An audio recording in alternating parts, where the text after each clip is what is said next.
अस्सलाम वालेकुम all friends. आज हम आपके साथ शेयर करेंगे Suzuki to shut down manufacturing operation in Pakistan again. तो फ्रेंड्स मजीद जानिए।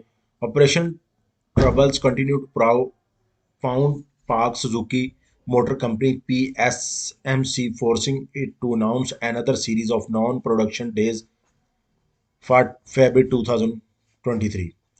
A recent notification highlights that the company will halt its production and assembly operation from February 13 to 17, citing in inventory shortage due to import restriction by the state bank of Pakistan. ये देखिए friends, ये notification भी है, ये आप notification इसको read कर सकते हैं। ये देखिए फरवरी 13 से 17 फरवरी तक। How ever motorcycle plant will remain operative.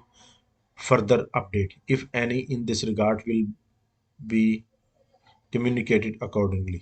ये देखिए। तो फ्रेंड्स उम्मीद करते हैं ये इन्फॉर्मेशन आपके लिए इंतहाई अहम होगी। इस तरह की मजीद मालूमाती और इन्फॉर्मेटिव वीडियोज़ हासिल करने के लिए हमारे चैनल को लाइक एंड सब्सक्राइब कर दीजिए ताकि आने वाली तमाम तरह इन्फॉर्मेटिव वीडियोज़ आप तक बआसानी और टाइम पर पहुंच सकें। थैंक्स एंड अल्लाह हाफिज़।